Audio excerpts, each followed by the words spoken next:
Time's up. Come on, man. I'm not finished yet. Come on. Don't touch me. Come on, touch me, Dink.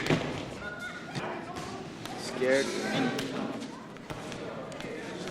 Okay, Chink, let's go. A young Bruce Lee steps out of the temple and onto a lonely street. The stone statues that line the path seem alive, their faces twisted and terrifying. He pauses in front of one, and suddenly a masked warrior begins to move, rising from the stone to chase him. Bruce sprints back toward the temple, but the massive doors slam shut right in front of him. In a narrow alley, the demon corners the boy, raising a heavy axe above his head. But just before the strike lands, the nightmare fades. It was only a dream, one haunting Bruce's father. The man wakes in a cold sweat and immediately rushes to check on his son. Bruce is safe, sleeping peacefully in his bed. The father quietly promises himself to protect the boy from every danger the world might bring. Time passes, and the man leads Bruce through the crowded streets of Hong Kong to meet a legendary kung fu master, Ip Man. The boy throws himself into training, repeating every move with full focus and driving himself forward with fierce shouts as he strikes the wooden dummy. Over the years, the master teaches him not only fighting skills but also the philosophy of kung fu, that the true battle is not against other men, but against fear, anger, and hatred within. Conquering those inner demons is the only path to real strength. By the time Bruce turns 20, he has developed another passion, dancing. At a lantern festival, he joins the celebration, but the mood shatters when drunken American sailors storm in. One of them shoves aside a local man and forces himself onto the man's companion. She cries out as the sailor's friends block the crowd from helping. Bruce steps forward to defend her, and the sailor swings at him. The punch misses, and in an instant, the young fighter shows them the speed and precision of kung fu. The humiliated sailor challenges Bruce again, throwing insults to provoke him. Instead, he takes another strike and loses his jacket in a clumsy attempt at a fight. Desperate, he grabs a knife, but Bruce is ready. With a hidden chain, he disarms the man and then sends him crashing onto a table of food. Sirens echo in the distance, and Bruce escapes into the night. The rescued woman follows him, grateful, and calls him the Little Dragon. Later, Bruce sneaks back into his home through the window, only to find his father waiting. The man has already been visited by the police, who are investigating the brawl. The injured sailor lies in a hospital with a punctured lung, and his family holds great influence in Hong Kong. Bruce insists he can hide with friends, but his father drags him aside for a serious talk. What the son hears next shocks him. His father insists that Bruce must leave Hong Kong forever. The young man dismisses it as superstition, yet the father is convinced. He believes a dark presence stalks their family, the same demon from his nightmares. Years earlier, Bruce's older brother had died at birth, and the father fears the curse will claim his second son as well. In Chinese tradition, it was seen as a terrible omen when a first son did not survive birth. To protect Bruce from the same fate, his parents gave him a girl's name and even dressed him in feminine clothes, hoping to confuse the demon that hunted their family. They taught him English for the same reason, but no trick seemed enough. The father believed the shadow was still drawing closer. Since Bruce loved American films and admired fast cars, his father proposed sending him to the United States. Bruce had been born on American soil during his parents' tour in San Francisco, which meant he could live there legally. His father had saved enough money to make the plan real, and Bruce, stunned, didn't know how to respond. Soon, the young man boarded a ship bound for the land of endless opportunities, filled with excitement for what awaited him. On the journey, he showed a fellow passenger a poster of his favorite actor, James Dean. But the man, a history teacher, dismissed his dreams, warning that Chinese immigrants were treated as second-class citizens, many having died working brutal jobs on the railroads. Despite the grim warning, Bruce believed in his future. Yet the reality hit hard once he stepped onto the docks of San Francisco. To survive, he took a job washing dishes in a Chinese restaurant for almost nothing. Only the bright smile of a young waitress named April lightened his days. The cook, Mr. Ho, disliked the flirting he witnessed and made Bruce's work even harder by piling on more tasks. The restaurant owner, Miss Yan, eventually stepped in, breaking the tension by ordering both men back to their duties. Even with long hours and little pay, Bruce never abandoned his training and spent every spare moment improving his English. But whenever April knocked on his door, he put everything aside. Their growing romance drove Mr. Ho into rage, and when words no longer sufficed, humiliated, Ho grabbed a knife and lunged at him. Bruce defended himself, but the other workers sided with the cook. They threw him out the back door into a dark alley, where 4 more cooks armed with large cleavers rushed after him. Bruce climbed up the steel scaffolding above the street and used his agility to knock them down one by one. Once back on the ground, Ho managed to slash Bruce, leaving him with a painful cut. Instead of weakening him, the injury only fueled his determination. He disarmed Ho with speed and precision, but when he had the chance to finish him, he chose mercy instead. The fight ended when Miss Yan arrived, furious to find her staff abandoning their work. She sent everyone back inside, then called Bruce aside for a private talk. She handed him his wages and offered him a loan, speaking in a soft, almost seductive tone. She suggested he spend it on April, take her shopping, rent a hotel room, and enjoy himself, because after wasting it all, he would be tied to her restaurant for life, working off the debt until old age. April, she hinted, would eventually lose interest in a lowly dishwasher. But there was another choice. Bruce could invest that money in his education. Bruce doesn't need to be told twice. Soon, he rushes into his new life as a student on the philosophy faculty. Along with studying, he spends hours in the gym. One day, a regular named Joe Time's up. Come on, man. I'm not finished yet. See, we work out here every day at 3. You see the clock? It's 3. Come on.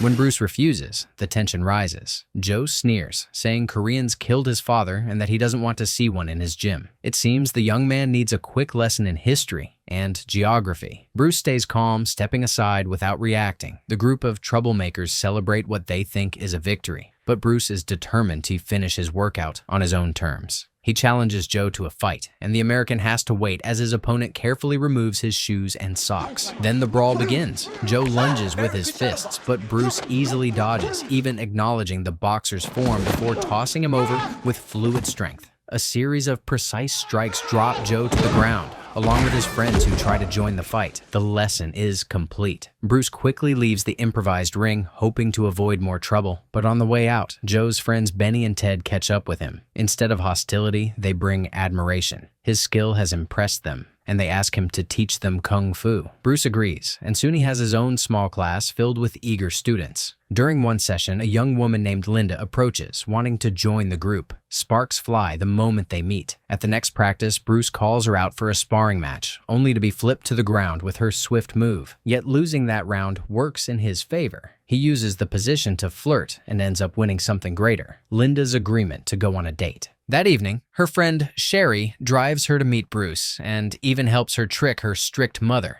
Sherry can't understand how Linda could fall for a Chinese man, but Linda doesn't share such narrow-minded views. She puts on makeup, slips into an evening dress right in the car, and soon steps into a high-class restaurant where Bruce is waiting, dressed sharply himself. Both are ready for a night to remember, but the man at the entrance denies them a table. Instead, they sit at the bar, talking as they sip their drinks. Linda jokingly suggests, Seriously, I mean, you're such a good teacher. Have you ever thought about teaching Kung Fu? Oh, what do you think I'd be doing? No, but I mean really going for it. The American way. he should open a chain like McDonald's, only instead of burgers. It would teach Kung Fu. All the while, new customers are being seated at tables while Bruce and Linda are ignored. He tries to reason with the host, but his complaints are brushed aside with cold indifference. Bruce has grown used to prejudice and chooses wisdom over anger, taking Linda to a Chinese restaurant instead. On another day, the two go to see breakfast at Tiffany's. Linda laughs with the audience, but Bruce feels nothing but discomfort as he watches a caricature of an Asian character on the screen, embodying every insulting stereotype he has known. Linda notices his pain and suggests they leave. Outside, under the night sky, they share their first kiss. Not long after, Bruce leads Linda into an abandoned studio. With determination in his eyes, he tells her this will be the place where he builds his Institute of Martial Arts. Linda is taken aback by Bruce's bold plan, but quickly lights up, realizing she inspired him to aim higher. His Kung Fu Institute grows every day, and she trains beside him with pride. Bruce continues his university studies and works on his dissertation. One day during class, the ground begins to shake as an earthquake rattles the room.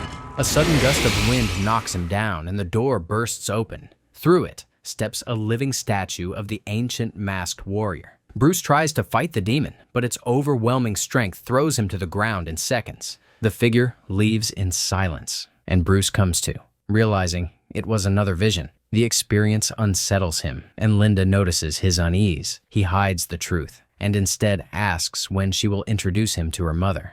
Linda isn't ready to admit that she plans to marry a Chinese man. Bruce feels hurt, reminding her that he already told his father about their love. Finally, Linda agrees to take him to meet her mother, Vivian. At first, the visit seems warm, but the mask of politeness soon breaks. So let's get down to the real issue. Children. Vivian bluntly raises the subject of grandchildren, warning that mixed children would never be accepted in either East or West. The words strike Bruce deeply, and in his tension, he burns himself with hot tea. He storms out, slamming the door, while Vivian insists her daughter will find a better husband. But Linda refuses to listen. She runs into the pouring rain, chasing after the man she loves. Bruce picks her up on his motorcycle, and together, they ride away to build their future without anyone's approval. The couple marries, and Bruce, still in his suit, drives straight to Miss Yan's restaurant to repay the debt that once gave him a chance to rise. Then, the newlyweds settle into their new branch of the Kung Fu Institute. Before long, a boy named Jerome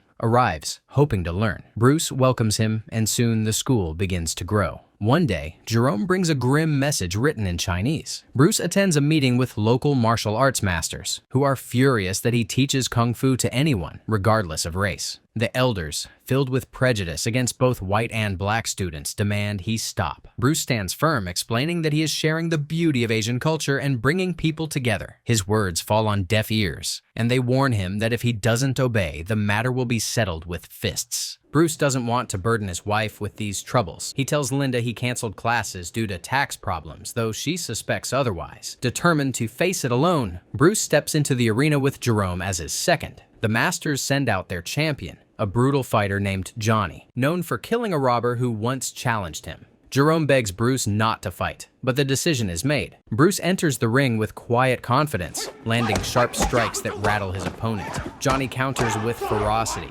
even clawing Bruce's chest with his nails to draw blood. Bruce answers with precision and power, showing the strength of both his hands and feet. He throws Johnny to the ground and unleashes a storm of blows the man cannot defend against. Johnny is forced to surrender, but humiliation eats away at him. As Bruce turns to leave, Johnny lashes out with a vicious kick to his back. Caught off guard, Bruce collapses in agony, writhing on the ground from the treacherous blow. At the hospital, doctors strap his body into a cruel-looking machine that stretches his injured spine, a device that seems more suited to torture than healing. Linda stands at his side, trying to lift his spirits, but Bruce is crushed by despair and responds with cold words. When she confronts him, furious that he hid the truth about the fight, Bruce pushes her away emotionally, asking if she truly wants to remain with a man trapped in a hospital bed. His hope for the future fades, yet Linda refuses to abandon him. She reminds him of the strength of the culture she grew up in, where people don't demand sacrifice but stand by each other no matter the cost. Despite his harsh words meant to free her from the burden of caring for him, she returns with determination and a notebook, ready to write down his ideas for the future of Kung Fu. Bruce resists at first, clinging to his weakness, but Linda refuses to let him drown in self-pity. She reminds him that while he once taught her lessons, now it's his turn to learn how to live without being invincible. The turning point comes when she tells him she is pregnant. Faced with the reality of fatherhood, Bruce lets go of his despair and begins dictating his vision to her. Together, they shape the foundation of a new style, Jeet Kune Do, while he endures painful rehabilitation, relearning how to use his legs. Months later, he leaves the hospital still bound to a wheelchair, but his spirit burns stronger than ever. That same day, his son, Brandon, is born. In the hospital room, Bruce brings mirrors, placing them around the crib to protect his firstborn from evil spirits. When Linda asks if he wants to hold his child, Bruce stuns her by standing up on his own for the first time in 9 months. Time passes, and joy returns to their lives. News arrives that their book on Jeet Kune Do will be published. Not long after, Linda's mother arrives at their doorstep to see her grandson. Linda greets her coldly, unwilling to forgive the past, but Bruce insists she meet Brandon. The moment Vivian holds the baby, all of her prejudice fades, replaced by the simple love of a grandmother. Life proves that love always finds a way, even if the path is long.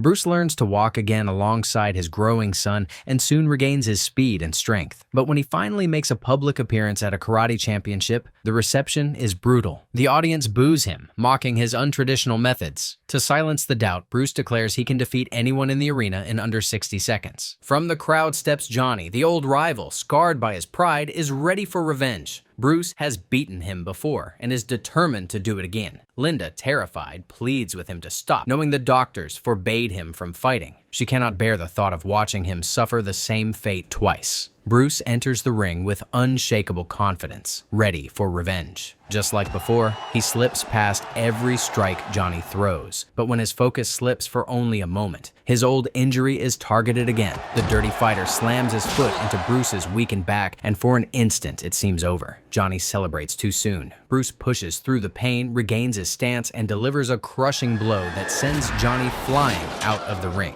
The timer stops well before 60 seconds. The crowd explodes in applause. Among the cheering audience stands television producer Bill Krieger. He is searching for new talent and immediately invites Bruce to bring his moves onto the set of a new series, The Green Hornet. A childhood dream is within reach, and soon Bruce finds himself in Hollywood. Yet whispers move quickly behind the scenes. Some question if his Asian face is right for the role. But when the cameras roll, all doubts vanish. His speed, power, and charisma leave the crew stunned. This is exactly what they were looking for. Before long, Bruce and Bill are already discussing future projects, dreaming of series built entirely around him. Together with Linda, he visits the producer's lavish home for a party. They dance through the night, and Linda chooses that moment to share her news. She is pregnant again. Bruce feels on top of the world, but joy quickly collides with reality. Bill takes a call and returns with grim news. The network is canceling the show. It happens often in Hollywood, but Bruce refuses to let it break him. He continues to chase his path, waiting for the right moment. Meanwhile, money grows tighter, and Linda worries their second child may be born in a smaller home. Then, devastating news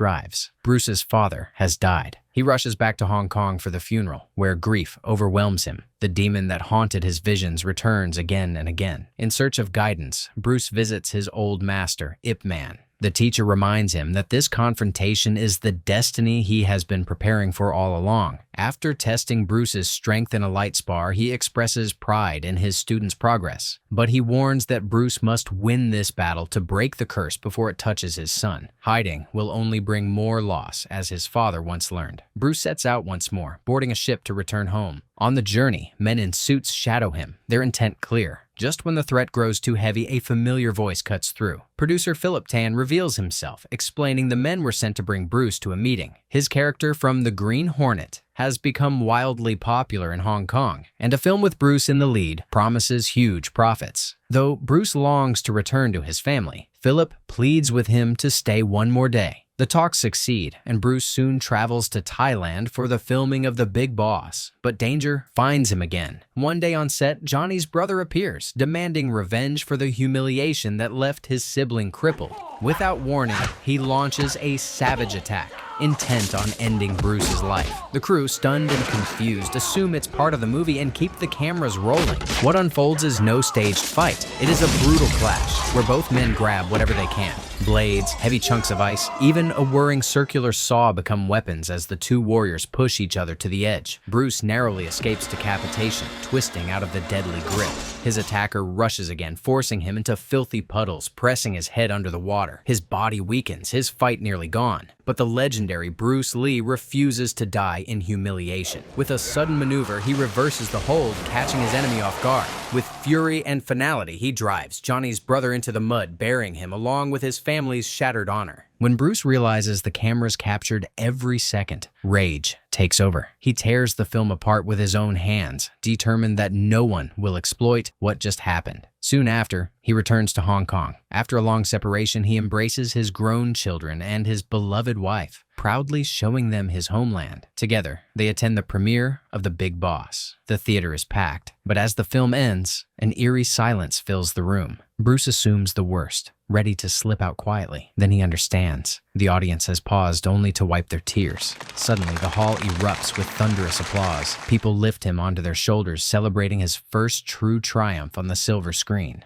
With his career soaring, Bruce stays in Hong Kong, where Bill arrives with a bold proposal, a Hollywood production called Enter the Dragon. Bruce returns home late after their meeting, but Linda greets him with frustration. The film business consumes him, and the children hardly see their father. She insists on moving the family to America and begs Bruce to come. The discussion explodes into conflict. Bruce admits that the American dream died for him long ago, crushed by harsh reality. Their argument remains unresolved, but soon he meets with Philip to reconsider Bill's offer. Hollywood could solve both problems. It would let him share Asian culture with the West and reunite with his family. Without them, success is meaningless. The stress weighs heavily on him, headaches pound, and he reaches for aspirin. Filming begins for Enter the Dragon, where one scene unfolds in a labyrinth of mirrors. In the middle of the set, an earthquake strikes, at least in Bruce's vision. He finds himself trapped inside the endless reflections. The masked demon is there, waiting. Attacks come from all sides. The warrior statue seizes Bruce by the throat, slamming him against a gravestone carved with his own name. He begins to lose the same terror his father once feared closing in on him. But then, in the vision, Brandon appears. The demon turns its focus to his son, chasing him through the graveyard. Bruce forces himself to rise, stepping between the monster and his child. He seizes a pair of nunchaku and unleashes his fury, striking with relentless precision.